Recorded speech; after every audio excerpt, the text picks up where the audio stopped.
আজকে একটু ভিন্ন রকম ভাবে রুই মাছটা ভুনা করলাম আলু দিয়ে। তো আর সাথে ভাত রান্না করলাম। তো আসসালামু আলাইকুম, কেমন আছেন সবাই? আশা করি ভালোই আছেন। তো আজকে রান্না এটাই। তো রান্নার দিকে চলে যাই। কিভাবে কি রান্না করলাম দেখতে থাকেন।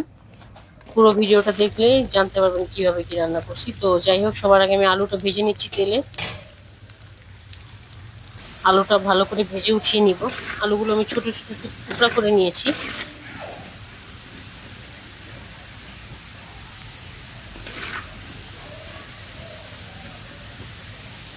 এরপর মাছগুলো ভেজে নিব। আলু ভাজা হয়ে গেছে।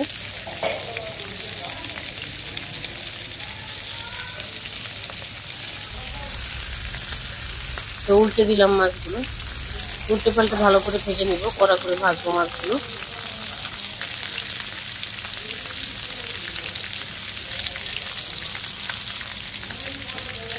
মাছগুলো ভাজা হয়ে গেল, নামিয়ে নিব। এরপর আমি কড়াই বসাবো। পেঁয়াজ দিলাম আর মাছ ভাজার তেলটা দিয়ে দিছি, সাথে আর একটু তেল অ্যাড করবো।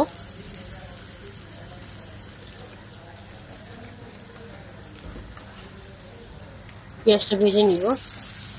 তো এই যে আমার রাসুন রহস্য ভিন্ন রকম ভাবে যে রান্না করলাম, এটা হচ্ছে পেঁয়াজ আর কাঁচামরিচ ব্লেন্ডার। এটা হচ্ছে সরিষা আর জিরা একসাথে ব্লেন্ডার করে নিছি। তো একটু এই জন্য ভিন্ন রকম বললাম। তো পেঁয়াজটা ভাজা হয়ে গেছে, এখন ব্লেন্ডার করা পেঁয়াজ আর কাঁচামরিচ দিয়ে দিলাম। এটাও ভালো করে ভেজে নিব। এরপর আমি জিরা আর সরিষা বাটাটা দিয়ে দিব।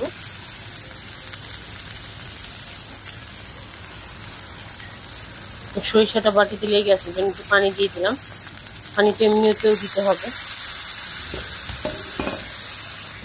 তো এরপর আমি বেসিক যে মশলাগুলো পরিমাণ মতো সব দিয়ে দিব।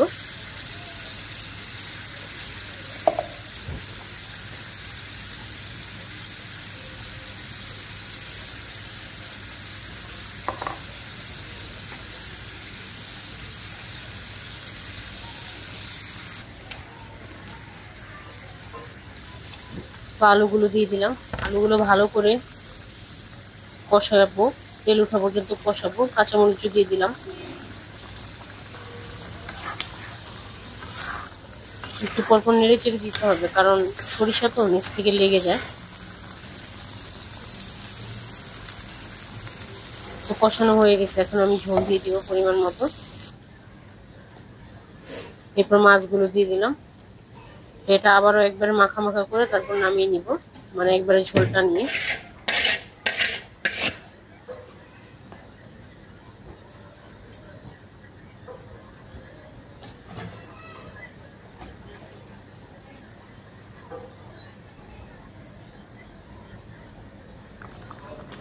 তো বলক চলে আসছে।